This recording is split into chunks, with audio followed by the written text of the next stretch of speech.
What's the deal, family? Fly Man here with you. Another edition of SportsMackin. It's the big podcast. We do it every Monday. You do it every Thursday at 11 a.m. Sometimes it'll be posted a little earlier there to iTunes and to Facebook, YouTube, however you're getting the show, but it's never going to be posted later. We always do shit on time on SportsMackin. You got to be a thorough, timely, orderly brother to make it in this world, especially in this current climate that is known as America. So we always do things like that. Hope you've been enjoying the podcast. I think we're about 5 shows in right now. I'm loving the game. I'm out here in North Carolina in the New Bern area doing my thing out here, trying to put in some work. I'm just going to jump right into the game right now, family. I want to talk about our brother Geno Smith. Geno Smith on the New York Jets is going to be the topic, and just kind of how he serves as a case study for some lessons that we as black men can take away. Some lessons just about how the media looks at certain quarterbacks, certain lighter tone quarterbacks versus the darker skinned quarterbacks. We're going to kind of get heavy a little bit today. But I do want to start with Geno Smith, and it's crazy now because he's been benched in favor of Michael Vick. The ageless wonder, it seems, that is Michael Vick is now starting over Geno Smith. And I don't know if he'll get his starting job back in New York. He may end up being cut. He may end up never having a starting job in the league again. I don't know. But that's why I wanted to talk about him right now. Because here's a guy with a lot of potential, the right build, the right body, just I think doesn't have the backup, doesn't have the resources, doesn't have the support needed for him to truly shine. And a lot of us who are on these corporate jobs, such as myself even, in America, when you're a brother, a lot of times you're not really given the shit you need to succeed versus some of your white counterparts. Your white counterparts may get that little extra attention, that extra level of support that you are not given.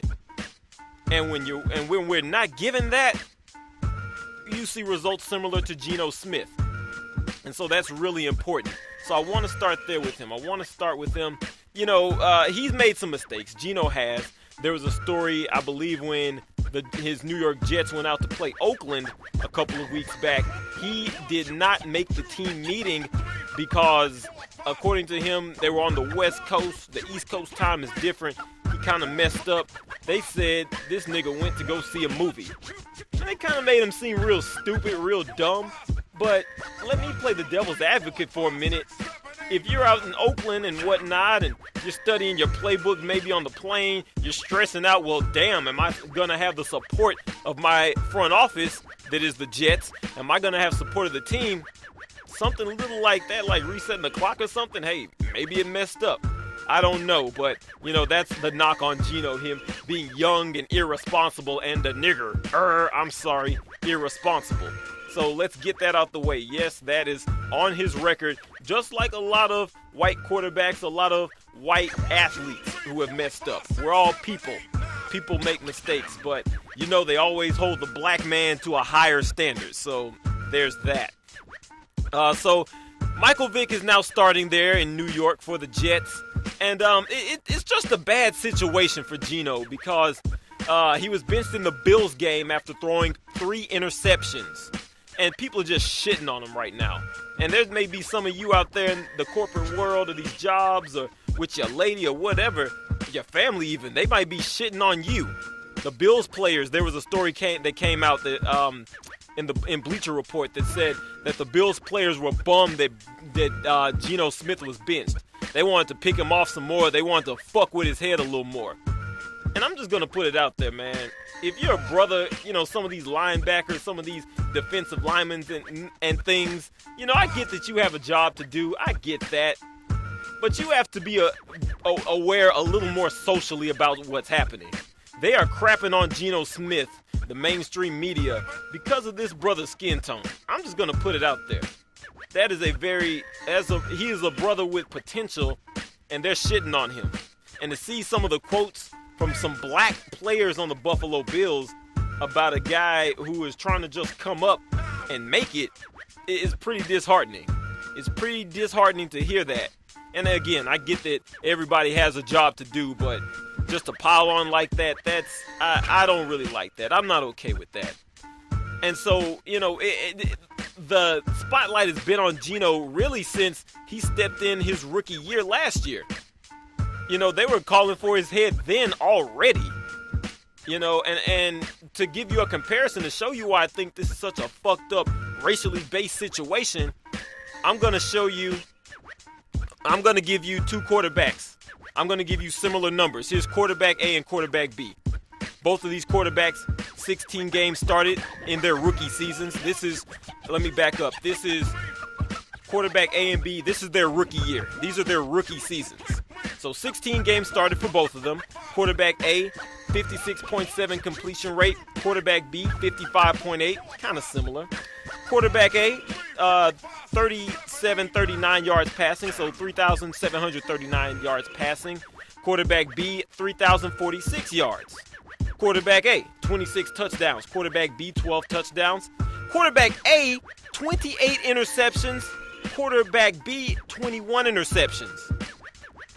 Now let me tell you who I'm talking about. Quarterback B first, that's Geno Smith. Those are his stats from his rookie season last year in 2013 there in the Meadowlands. Quarterback A, Peyton Manning. Those are Peyton Manning stats. Quarterback A, 28 goddamn interceptions and 26 touchdowns in 1998 when Peyton Manning was a rookie out of Tennessee playing for the Indianapolis Colts. Now, yes, the touchdown rate is higher. Okay, let's play that card. Look at who Peyton Manning had his rookie year. I'm going to name some people. Marshall Faulk was his running back. Marcus Pollard was there. Marvin Harrison was a wide receiver. Those are some Hall of Fame names to me. Now let's look at Geno Smith's 2013 cast of characters that he had. Stephen Hill, wide receiver. Jeff Cumberland, tight end. Santonio Holmes, Jeremy Curley. Bilal Powell was his running back. Not exactly a who's who. And now Geno Smith's working with, this year in year 2, he's working with Chris Johnson and Chris Ivory. I wouldn't say these are exactly household names. Well, Chris Johnson kind of is. He had 2,006 yards for my Titans a few years back. But right now, he's a complete shell of himself. So that's what Geno Smith is dealing with. That's exactly what I mean when I say that he's not given the support that he needs. It's just a bad situation. Look at the coach that Geno Smith has, Rex Ryan. Rex Ryan, the guy that when Michael Vick admitted that he wasn't prepared to practice, Rex Ryan came out and defended that bullshit. So you have a coach that's coming out defending complete bullshit, and he's the guy who's supposed to lead Geno Smith. Okay, not exactly a great situation. Bad mentor in Michael Vick. I just told you Michael Vick didn't prepare for a game properly. So he doesn't exactly have a good mentor. Just a bad offense, and Chris Johnson, they asked Chris Johnson about the Jets quarterback situation. He said, quote, "I don't even be in the game. I don't know." Well, thank you for setting us back, Chris Johnson, since you don't be in the game. How about you learn to talk properly, get that goddamn gold teeth, all that shit out your mouth, learn to look like a complete brother, because your ass is about to be out of the NFL in probably next year or the year after for sure. Okay? And so it's just a completely bad situation that Geno Smith is dealing with right now. And you may be in a situation like that. You may be at a job where they are shitting on you all day, where they're crapping on you, where they're not giving you the support because you are the only or one of the few young black men there at your job that's trying to make shit happen. They're going to talk to you a certain way. They're going to look at you a certain way. They're going to treat you differently than your white counterparts. And so when something like that happens, you just have to dig in and keep fighting. And I say that to bring it back to Geno Smith, I like what he did a couple weeks ago against the Patriots on Thursday Night Football. It was a losing effort. Yeah, he lost. But I saw a brother that dug in and wanted to fight and continue to try to win that football game. He got hurt. He got hit. He was bent over just laying on the ground. And none of his offensive linemen, none of his wide receivers or running backs even rushed over to help him out. That was some real salty shit to me. That's what really made me upset about that shit more than anything else. So Geno's just in a bad situation like a lot of us are. And so, and I think also that they're trying to destroy the black quarterback, especially the young black quarterback. Because there's not a lot of them. There's not a lot in the game right now. There's little criticisms coming out about Teddy Bridgewater, our brother up there in Minnesota. Russell Wilson hasn't really caught it too much, and we talked about this in another show, in a previous show, how Russell Wilson is getting shat on. How, for not being black enough. And we talked about how the media, mainstream media, is kind of putting that little shit in to kind of send a message to brothers out there. So be cognizant of that. Go back and listen to that show. That was some real good game. But, Colin Kaepernick out there in San Francisco, they don't like his tats. They don't like, the fact that he kind of comes off as a thug or whatever. Never mind that this guy keeps going to NFC championship games. Never mind that when Alex Smith was there starting, the lily white guy, who apparently was, great because they didn't criticize the way he looked. Never mind that he was a piece of shit and they ran him out of there. So you really got to watch out for that stuff. But I digress. To go back to Geno, our brother Geno Smith. I think the way I want to go back to that Jets-Patriots game, because that is the way to bring it on home. That's the way that we as black men really have to act if we're really going to try to make it in America or try to make it in corporate America. I feel like we should all, first off, have a little side hustle anyway. We need to have another way to make money so we're not dependent on the white man's dollars. We need to do that already. And Geno Smith may have a business somewhere. He went to West Virginia. Maybe he's got something there in Morgantown or back wherever he's from. Who knows? I don't fucking know. Hopefully he does. Hopefully he got a little stash, and I'm sure he does. But we have to do that when you're getting shat on. Make sure you have something to be independent of white corporate dollars. Be able to pull yourself up so that if you're fired from a job, or if you find yourself in a situation where you really can't grow and blossom and you need to leave because it's soured that badly, make sure you have a successful fallback. And B, look for quality men of color for mentors. I'm in the sports game, and I have a couple of mentors. One's in Miami, one is in Austin, Texas right now. I have a couple of mentors who are brothers who have been through the game. And I think that's really what's missing from Geno Smith on the Jets, at least. Because Michael Vick is not a proper mentor for him.